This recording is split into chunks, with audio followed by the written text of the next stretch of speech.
저는 오늘 우물가의 목마른 여인에게라는 제목으로 하나님의 말씀 증거하겠습니다. 볼륨 조금만 더 올려주십시오. 조금만 더.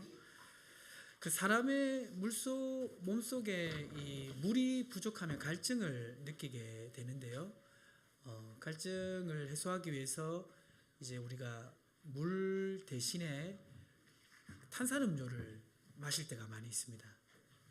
그런데 이 탄산음료는 이노작용을 일으키는 카페인이 들어가 있기 때문에 탄산음료를 마셔도 갈증이 해소되는 것이 아니라 오히려 몸에 물이 빠져나가게 됩니다. 그래서 더 큰 갈증을 일으키게 됩니다.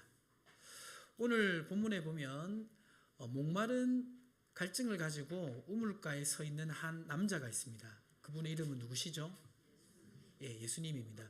그런데 예수님이 서 있는 이 우물가에 한 여인이 같이 오고 있는데요. 요한복음 4장 7절에서 8절에 기록되어 있습니다. 한번 읽어보실까요? 사마리아 여자 한 사람이 물을 길르러 왔음에 예수께서 물을 좀 달라 하시니 이는 제자들이 먹을 것을 사러 그 동네에 들어갔음이로라. 이 여자가 이 예수님이 우물가에 있는 이곳에 오셨는데, 그런데 이 여인이 예수님께 온 이 시간이 좀 이상합니다. 왜 그러냐면 요한복음 4장 6절에 보니까 그 시간이 언제였다고 말씀하고 있죠? 6시였다라고 말하는데, 이 6시는 이제 우리 시간 6시가 아니라 우리 시간으로는 12시입니다. 12시. 12시면 햇볕이 굉장히 많이 있을 시간이잖아요. 그러니까 햇볕이, 볼륨 조금만 낮춰주세요. 죄송합니다. 조금만 낮춰주세요. 한참 이 12시 정오에 햇볕이 뜨거운 이 시간에 여인이 온 것은 일반적이지 않습니다. 사람들의 낯을 피하기 위해 온 것입니다. 이 여인의 사정이 뒤에 설명되어 있는데요. 이 여인은 남편이 5번이나 바뀐 사람입니다. 우리 청년들은 잘 모를 거고요. 저도 사실은 잘 몰랐는데 그 잔일이라는 가수를 혹시 아십니까? 내일은 해가 뜬다 노래를 처음으로 불렀던 사람입니다. 그 노래 있잖아요. 내일은 해가 아시죠? 그 노래를 처음 불렀던 가수가 이 잔일인데, 이 잔일이가 이혼을 4번 했습니다. 4번 했는데 처음 이혼을 한 이유는 뭐냐면 돈을 굉장히 많이 벌었는데 돈을 마음껏 쓰고 싶었는데 부인이 돈 쓰는 거에 대해 굉장히 간섭이 많았대요.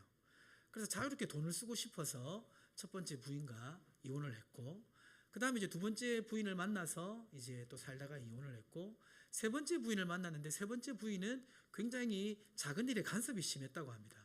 그래서 세 번째 부인과 이혼하고, 네 번째 부인은 잔일이가 암에 걸려가지고 투병 중에 굉장히 정성껏 자신을 간호해 주었는데, 간호 주었음에도 불구하고 나중에 자유가 그리워서 네 번째 부인하고도 이혼을 했다고 합니다. 굉장히 많은 사연이 있지 않습니까? 분명 이 여인에게도 이 잔일이 같은 많은 사연이 있을 것을 우리는 예상할 수가 있습니다.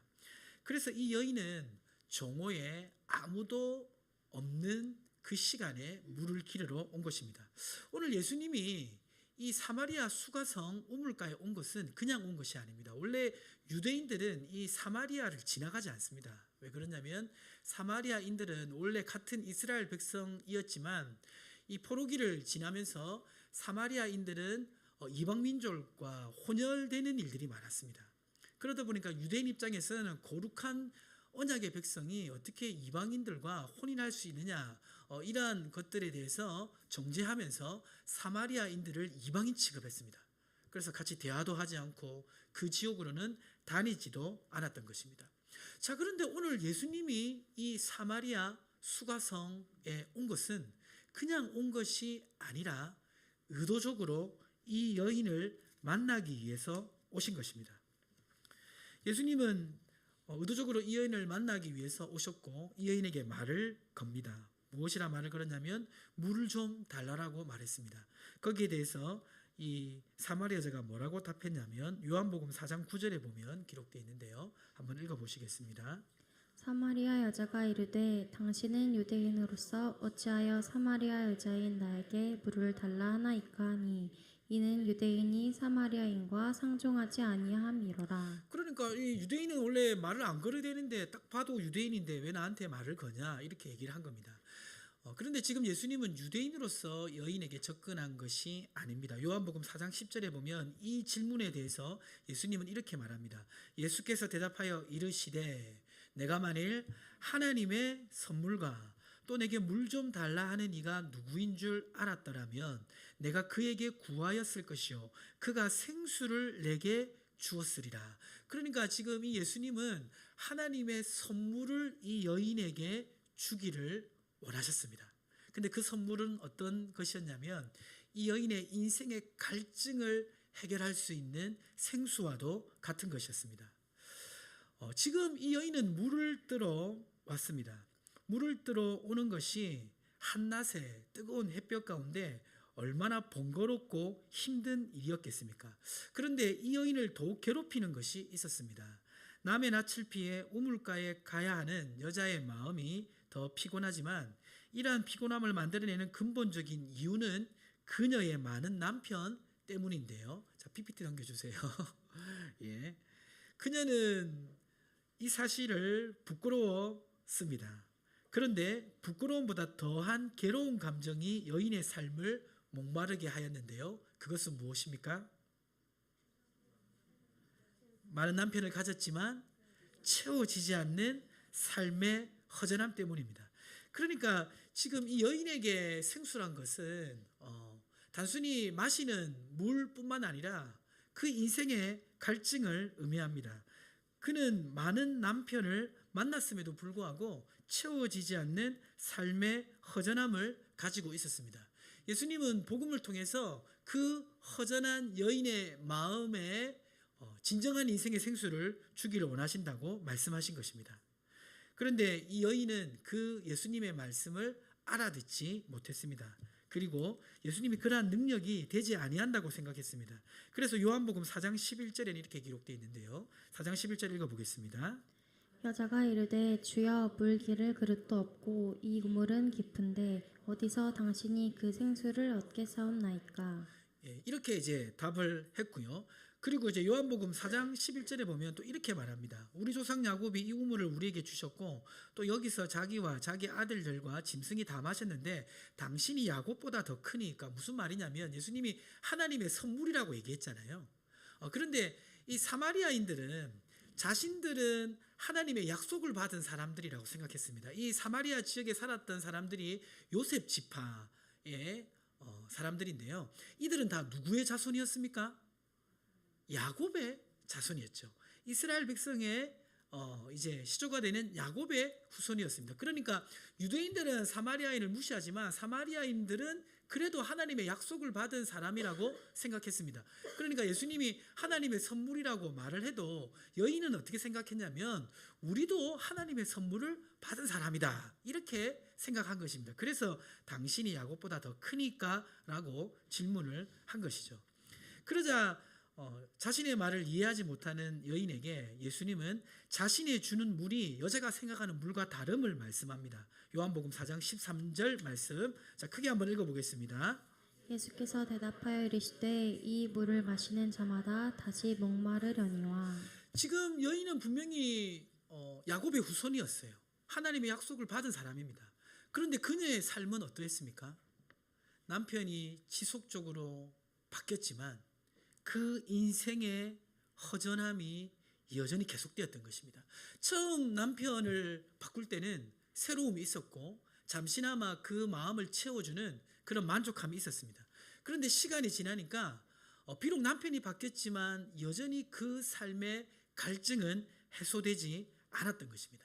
그렇게 해서 계속해서 새로운 남자를 만나고 잠시 만족하고 조금 지나면 다시 목마르고 그래서 또 남자를 바꾸고 이러한 삶이 계속해서 반복되었던 것입니다.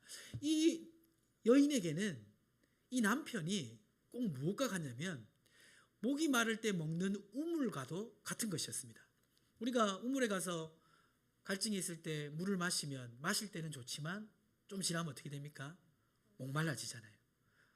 남편도 마찬가지였습니다. 처음 만났을 때는 좋고 행복했지만 좀 지나면 또 갈증과 허전함과 외로움이 그 마음을 찾아온 것입니다. 그 많은 사람들이 자신만의 우물가가 있습니다. 이것은 인생의 목마름을 해결하는 방법을 말하는 것입니다.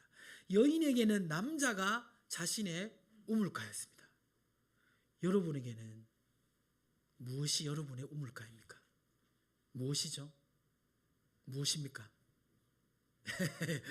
예, 예수님이라고 답하셨는데요. 자신의 우물가를 아는 방법은 이렇게 생각해 보면 되겠습니다. 자, 그 다음 같이 한번 읽어보시겠습니다. 마음속에 채워지지 않는 삶의 목마름을 해결하기 위해 어떤 노력을 하고 있습니까? 목마름을 해결하기 위해서 무엇을 추구하고 있습니까? 목마름을 해결하기 위한 어떤 대상이나 목표가 있습니까? 여러분의 우물가입니다. 이게 바로 여러분의 우물가입니다. 목마름을 해결하기 위해서 하고 있는 노력, 또 추구하고 있는 것, 목마름을 해결하기 위해서 가지고 있는 어떤 목표, 그것이 여러분의 우물가가 되는 것입니다. 우리 인생은 여인처럼 우물가 옆에 있지만 여전히 목마름을 느낄 때가 있습니다. 자, 그러면 이렇게 우물가 옆에 있지만 목마른 여인에게 하나님이 베푸시는 은혜는 무엇일까요? 또 우물가 여인처럼 목마른 우리 인생에게 베푸시는 은혜는 무엇일까요? 첫 번째, 그것은 무엇이냐면 영원히 목마름이 사라지게 하시는 것입니다. 뭐라고요? 영원히 목마름이 사라지게 하시는 것입니다. 오늘 요한복음 4장 말씀 다시 한번 뒤에 말씀 읽어보도록 하겠습니다. 자, 같이 한번 읽어보겠습니다. 내가 주는 물을 마시는 자는 영원히 목마르지 아니하리니 내가 주는 물은 그 속에서 영생하도록 솟아나는 샘물이 되리라. 영생하도록 솟아나는 샘물이 된다는 것은 뭐냐면 예수님이 주는 물을 통해서 우리가 영원한 생명을 얻게 된다는 말씀입니다. 인생의 가장 근본적이고 큰 목마름은 무엇이냐면요, 영원한 생명을 향한 목마름입니다. 사람들은 다 그렇습니다. 전도서 3장 11절에 보면 분명히 말하고 있습니다. 하나님이 모든 것을 지으시되 때를 따라 아름답게 하셨고 또 사람들에게는 어떤 마음을 주셨다고 말하고 있습니까? 영혼을 사모하는 마음이 사람들에 다 있습니다. 근데 여기서 영혼이라는 것은 시간적으로만 영원하다는 것이 아니에요. 시간적으로 영원한 것뿐만 아니라 완전하다는 뜻이 있습니다. 그러니까 단순히 시간적으로 오래 시간을 끄는 것이 아니라 완전하게, 온전하게 영원히 살아가는 것을 말합니다. 사람은 누구나 이러한 영생을 사모하고 있습니다. 영원히 또 온전히 살아가는 이 영원한 생명을 가지고 계신 분은 누구십니까? 바로 하나님이십니다. 그 하나님은 죄 있는 우리의 인생에게 이 영원한 생명을 주시기 위해 십자가에 죽으시고 며칠 만에 부활하셨죠? 3일 만에 부활하셔서 그 영원한 생명이 어떤 것인지 부활의 몸으로 증거하셨습니다. 그렇죠? 부활의 몸은 영원히 죽지 않은 몸이고 그 몸은 단순히 오래 사는 것이 아니라 영원히 존귀한 삶을 살아갈 수 있는 완전하고 온전한 몸인 것입니다. 예수를 믿는 사람에게는 이 부활의 생명을 통해서 영원히 목마르지 않게 하시는 은혜가 있는 줄 믿으시기 바랍니다. 계시록 22장 17절에 이렇게 말하고 있는데요. 같이 한번 읽어보겠습니다. 성령과 신부가 말씀하시기를 오라 하시는도다. 듣는 자도 오라 할 것이요 목마른 자도 올 것이요 또 원하는 자는 값없이 생명수를 받으라 하시더라. 예, 값없이 영원한 생명수를 준다고 말하고 있습니다. 혹시 지금 교회는 오셨지만 마음속으로 나는 예수님을 아직 영접 안 했는데 목사님만 모르실 걸 이렇게 생각하시는 분이 있다면 영원한 생명에 대한 갈망이 있으십니까? 오늘 예수님을 영접하시기를 주님이 축복합니다. 목사님 나 어떻게 영접하는지 몰라요. 그러면 어디로 전화 걸면 되죠? 예, 010-5370으로 아시죠? 제 전화번호 전화 거시면 제가 자세히 상담해 드리도록 하겠습니다. 목사님 나는 예수를 믿었는데요. 그럼 예수를 믿은 사람에게는 영원한 생명이 주어졌는데 그 영원한 생명이 어떤 의미가 있죠? 그 의미가 바로 시편 16편 11절에 기록되어 있는데요. 시편 16편 11절에 보면 주께서 생명의 길을 내게 보이시리니 주의 앞에는 충만한 기쁨이 있고 주의 오른쪽에는 무엇이 있습니까? 영원한 즐거움이 있습니다. 예수를 안 믿는 사람은 예수를 믿음으로 영원한 생명을 얻고 이미 영원한 생명을 얻은 사람에게는 영원한 즐거움을 주시는 줄 믿으시기 바랍니다. 영원한 즐거움. 영원한 즐거움이 뭘까요? 영원한 즐거움. 이 영원한 즐거움은 바로 구원의 확신과 구원의 확신을 통해서 주는 기쁨이 바로 영원한 즐거움입니다. 여러분, 이 영원한 즐거움을 가지고 있습니까? 자, 이 구원의 확신과 구원의 확신을 통해 주는 기쁨은 어떻게 얻을 수 있을까요? 이게 쉬운 것 같은데 쉽지 않습니다. 그래서 제가 아주 잘 정리를 했는데요. 구원의 확신과 기쁨은 어떻게 주어집니까? 자, 머리에 완전히 기억나도록 그렇게 한번 읽어보시기 바랍니다. 읽겠습니다. 구원의 확신과 기쁨은 구원에 대한 분명한 지식과 죄를 멀리하는 삶에서 경험됩니다. 성경을 통해 하나님을 알아가는 것과 주님과 교제를 통해 죄를 다루는 능력을 통해서 옵니다. 구원의 확신과 기쁨은 구원에 대한 분명한 지식이 있어야 돼요. 나 구원의 확신이 있는데 지식이 부족하면 그 구원의 확신이 흔들릴 때가 많습니다.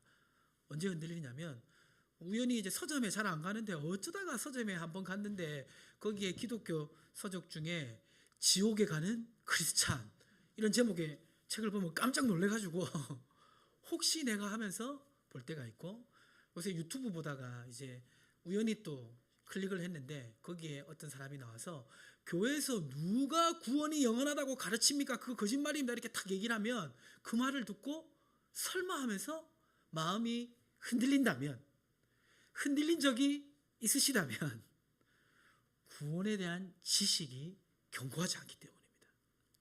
구원에 대한 지식이 견고하면 절대 흔들리지 않습니다. 그래서 이 지식을 계속 배워야 되고요. 그리고 구원에 대한 분명한 지식과 또 어떤 삶에서 경험된다고 했죠?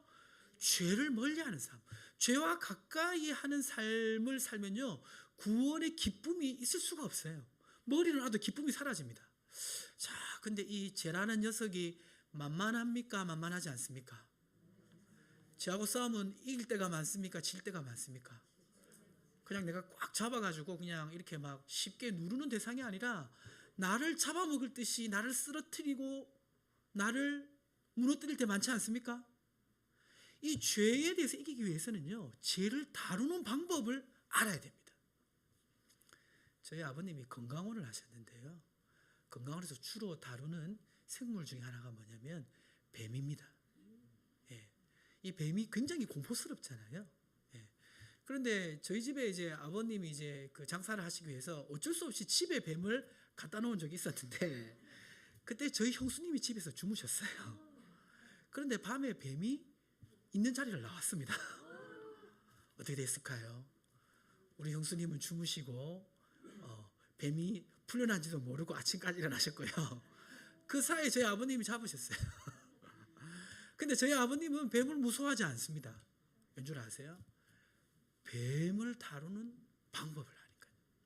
뱀은 뒤에 머리를 콱 잡으면요, 꼼짝을 못합니다. 죄를 다루는 방법을 알아야 돼요. 그래야 죄를 이길 수가 있습니다. 그래서 이 구원의 확신은 구원에 대한 지식과 죄를 다루는 능력을 통해서 우리에게 주어집니다. 바라기는 우리 모든 성도님들 구원을 얻었을 뿐만 아니라 구원의 확신과 기쁨을 경험하시기를 주님으로 축복합니다. 그때 우리는 영원한 즐거움을 누릴 수가 있는 것입니다. 두 번째, 우물가에 목마른 여인에게 주시는 은혜는 무엇입니까? 우물가에 목마른 여인에게 주시는 은혜는 무엇이죠? 인생의 목마름이 사라지게 하십니다. 예수님이 영원한 샘물을 주신다고 하니까, 목마르지 않는 샘물을 주신다고 하니까 이 여인이 그러면 그 샘물을 나에게 주십시오라고 예수님께 말했습니다. 그래서 예수님은 물을 주겠다 하지 않고 갑자기 뭐라고 말하냐면 요한복음 4장 16절에 보니까 누구를 불러오라고 하죠? 남편을 불러오라고 합니다. 그러자 여인이 말합니다. 요한복음 4장 17절에 여자가 대답하여 이르되 나는 남편이 없나이다. 무슨 말입니까? 5번째 남편하고도 헤어진 것입니다. 이 사정을 예수님은 알고 계셨습니다. 그래서 예수께서 이르시되 내가 남편이 없다 하는 말이 옳도다 말하고 4장 18절에 이렇게 말합니다. 너에게 남편 5이 있었고 지금 있는 자도 내 남편이 아니니 내 말이 참되도다 라고 말합니다. 지금 영원한 목마르지 않는 샘물을 주시겠다라고 예수님이 말씀해 놓고 여인에게 남편 이야기를 하는 것은 무엇입니까? 그것은 여인으로 말미암아 깨닫게 하기 위함인데 지금 여인의 인생에서 목마름을 해결하는 대상이 바로 남편임을 깨닫게 하기 위해서입니다. 우리 인생에도 예수님은 우리의 영원한 목마름을 사라지게 하실 뿐만 아니라 우리 인생의 목마름 역시 사라지게 하시기를 원하십니다. 그런데 먼저 생각해야 될 것은 뭐냐면 내가 가지고 있는 우물가가 무엇인지 생각해 봐야 됩니다. 내가 내 마음에 외로움이 있을 때, 허전함이 있을 때, 인생의 갈급함이 있을 때 그것을 채우기 위해서 하는 것이 무엇인지 우리는 생각해 봐야 됩니다. 그 사람들이 살아가는 삶 속에서 인생의 목마름을 해결하기 위해서 추구하는 중요한 것이 하나 있는데 그것이 뭐냐면 물질입니다. 물질을 좀 더 가지면 우리의 인생의 목마름을 채울 수 있다라고 생각을 하지만 가장 많은 물질을 가진 솔로몬은 전도서 5장 10절에 은을 사랑하는 자는 은으로 만족하지 못하고 풍요를 사랑하는 자는 소득으로 만족하지 못한다고 분명히 말씀하셨습니다. 물질뿐만 아닙니다. 우리 젊은 사람들에게는 성공이라는 것이 너무나 중요한 주제입니다. 인생의 전부인 것 같습니다. 근데 성공을 해도요, 인생은 허전할 수 있습니다. 그것을 기억해야 됩니다. 물질과 성공뿐만 아니라 때로는 아내가, 때로는 남편이, 때로는 자녀가 내 인생의 목마름을 해결해 줄 거라고 믿는 사람도 있습니다. 연세 많으신 분들은 다 알고 있습니다. 자녀가 인생의 목마름을 해결해 주던가요? 오히려 인생의 갈증을 더 불러일으킬 때가 많습니다. 이러한 모든 것들, 내가 인생을 통해서 얻고자 하는 그 인생의 우물가는 뭐와 같냐면 제가 표현하기를 이렇게 표현했습니다. 이 모든 것은 뭐와 같습니까? 사이다와 같습니다. 사이다 어떻습니까? 마시면 짜릿하고 좋습니다. 즐거움이 있습니다. 그러나 금방 목말라집니다. 우리 인생의 목마름을 해결하기에 필요한 것은 잠시 만족을 주는 사이다가 아니라 결국 필요한 것은 무엇입니까? 진정한 생수가 우리에게 필요합니다. 그러면 그 진정한 생수를 얻기 위해서는 어떻게 해야 됩니까? 오늘 요한복음 4장 14절 다시 보시면 내가 주는 물을 마시는 자는 영원히 목마르지 아니하리니 내가 주는 물은 그 속에서 영생하도록 솟아나는 샘물이 되리라고 말하고 있습니다. 이 말을 자세히 보면 뭐냐면요, 우리가 우물에서 물을 얻기 위해서는 물을 깃잖아요. 우물이 샘의 근원이니까. 근데 예수님이 주시는 물은 어떠냐면 그 물이 우리 속에 들어오면 들어오는 물이 샘의 근원이 돼서 그 물이 계속해서 물을 만들어준다는 의미입니다. 이것은 무엇을 말하냐면 우리 속에 있는 성령을 말합니다. 그러니까 우리가 인생의 목마름을 해결하기 위해서는 우물가에 가서 목마를 때 물을 깃는 수고를 하는 것처럼 우리 속에 이미 들어온 그 성령이 계속해서 흘러넘치도록 해야 되는 것입니다. 흘러넘치도록 하기 위해서 기억해야 될 것은 뭐냐면요, 데살로니가서 5장 19절에 무엇을 소멸하면 안 되죠? 성령을 소멸하면 안 됩니다. 이 소멸한다는 게 완전히 없어진다는 게 아니에요. 그러나 지속적으로 죄를 짓고 하나님 기뻐하시지 않는 삶을 계속해서 살면 꼭 소멸하는 것처럼 성령이 없어지는 것처럼 느껴질 때가 있습니다. 그러면 성령을 소멸하지 말고 갈라디아서 5장 16절에 무엇을 쫓아 행해야 됩니까? 성령을 쫓아 행해야 됩니다. 자, 그럼 이걸 구체적으로 어떻게 할 수 있을까요? 자, 그것을 이제 생각해 봤는데요. 이렇게 살아가기 위해서 적용을 해봤으면 좋겠는데, 먼저는 우리 인생에 나름대로 우물들이 있잖아요. 그 우물 중에 큰 우물이 있고 작은 우물이 있다고 생각합니다. 이 작은 우물은 뭐냐면요, 작은 우물은 우리가 순간순간 마음의 허전함이나 외로움이나 갈급함이 있을 때 그것을 해소하기 위해서 하는 것들, 그게 작은 우물입니다. 우리가 마음이 허전할 때 제일 먼저 혼자 있을 때 자주 하는 건 뭐죠? 마음이 허전할 때 뭐 하죠? 먹어요. 일부 예배 때도 나왔습니다. 먹습니다.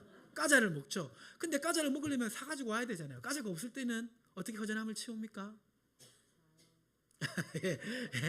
자는 것도 방법이죠.